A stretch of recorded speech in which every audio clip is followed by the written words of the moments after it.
یہ انگلیاں پکڑ کے لے کے آئیے۔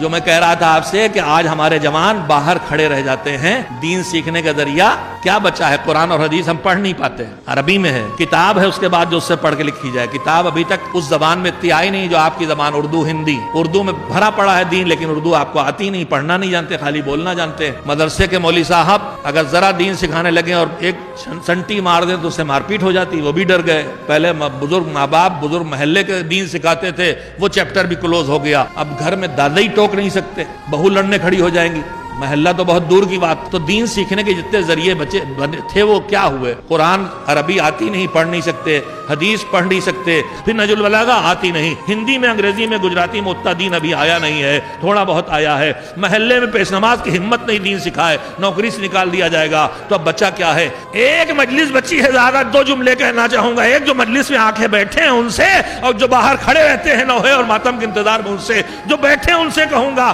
کہ یہی دین، یہی مجلس بچی دین پہنچانے کے لیے۔ لہذا اس مجلس میں عقائد بھی بیان ہونے دو، تاریخ بھی بیان ہونے دو، اخلاق بھی بیان ہونے دو، اسی مجلس میں موعظہ بھی ہونے دو، اسی مجلس میں مناظرہ بھی ہونے دو، اسی مجلس میں فلسفہ بھی پڑھنے دو، اسی مجلس میں احکام بھی پڑھنے دو۔ اس لیے اگر یہ تم نے نہ کیا اور کہا جو ہمیں پسند ہوگا وہ پڑھوائیں گے، مجلس کو اپنی فرمائش کے دائرے میں محدود نہ کیجئے۔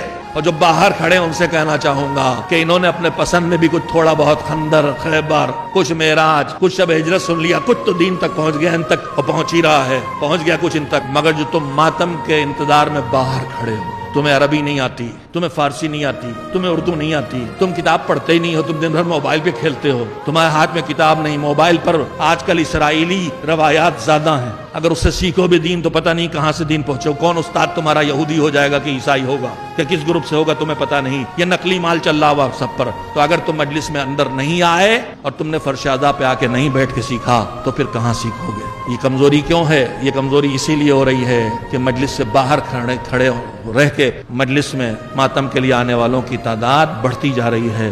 خدا کے لیے فرش اعضاء کو آباد کرو۔ تم خود ہی تو کہتے ہو کہ زہرا اس فرش پہ آتی ہیں، تو اگر علی اس فرش پہ آتے ہیں، حسین آتے ہیں، ملائکہ آتے ہیں، تو اس فرش کی برکت سے کیوں محروم رکھتے ہو اپنے کو جس پر حسین آ کے بیٹھے ہیں؟